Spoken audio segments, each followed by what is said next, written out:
আসসালামু আলাইকুম, কেমন আছেন আপনারা সবাই? শুভ সন্ধ্যা। তো আজকে কিন্তু ফ্রাইডে স্পেশালি বানিয়েছিলাম চিকেন বল। তো এই চিকেন বলটা কিন্তু বানানো একদমই ইজি এবং কম সময়ের মধ্যে বানানো যায়। তো এখানে কিন্তু আমি চিকেনের কিমা বানিয়ে নিয়েছি।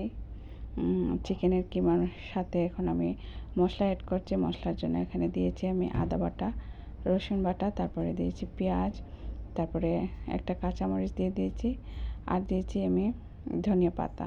ধনিয়া পাতা দেওয়ার পরে এখানে আমি একটু গুঁড়ো মশলাও অ্যাড করব। সেখানে দিয়েছি আমি লবণ, তারপরে হলুদের গুঁড়ো কালার করার জন্য, তারপরে দিয়েছি আমি জিরার গুঁড়ো। জিরার গুঁড়ো দেওয়ার পরে এখানে পরিমাণ মতো আমি দিয়ে দিয়েছি সয়া সস। সয়া সস দেওয়ার পরে এখানে দেখেন এখন কিন্তু আমি 2টা পাউরুটি অ্যাড করছি। পাউরুটিটা দিলে কিন্তু এখানে বাইন্ডিংটা ভালো আসে। চিকেন যেহেতু শুধু চিকেন দিলে চিকেনটা খুলে খুলে যাবে, তো এখানে আমি বাইন্ডিংয়ের জন্য 2টা পাউরুটি দিয়ে দিয়েছি। হলো না, খুব ইজি নাস্তা। তো এই নাস্তাটা কিন্তু আপনারাও বানিয়ে খেতে পারেন। বাচ্চাদের জন্য খুবই ইজি এবং মজাদার নাস্তা। তো এখানে আমি সবগুলো উপকরণ ভালোভাবে হাত দিয়ে মেখে ভালোভাবে মিক্স করে নিয়েছি আমি। একটু পরে দেখা যাবে যে হ্যাঁ, চিকেনটা আর পাউরুটিটা নরম হয়ে এসেছে। চিকেনের সাথে যখন মিক্স করা হয়েছে তখন পাউরুটিটা মাখতে মাখতে নরম হয়ে যাবে। তো মাখানোর পরে এখানে কিন্তু আমি এখন বলের সাইজ করে নিব। হাতে তেল মেখে নিয়েছি আমি। তেল মেখে এখন সবগুলা চিকেনের মিক্স আমি বল শেপ দিয়ে দিব। এই চিকেন বলটা কিন্তু আমার মেয়েরা খুব পছন্দ করেছে। আমি আবারও বানাবো, বানিয়ে ওদের আমার নাস্তা তো প্রতিদিনই লাগে।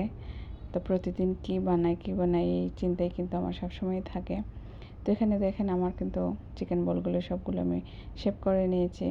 এখন আমি ফ্রাই করতে চলে এসেছি। আপনারা এটাকে শ্যালো ফ্রাই করতে পারেন, আবার ডিপ ফ্রাই করতে পারেন। এখানে কিন্তু আমি তেল দিয়ে দিয়েছি। আমি অল্প তেলে দিয়েছি, ডিপ ফ্রাই করব না। তো এখানে কিন্তু সবগুলা বল আমি দিয়ে দিয়েছি।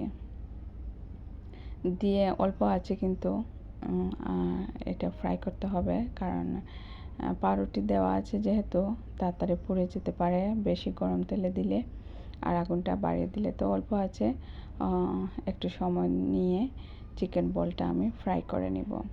তো এখানে দেখেন আমার কিন্তু চিকেন বল ফ্রাই করা হয়ে গেছে। এখানে সস দিয়ে আমি রেডি করে নিয়েছি।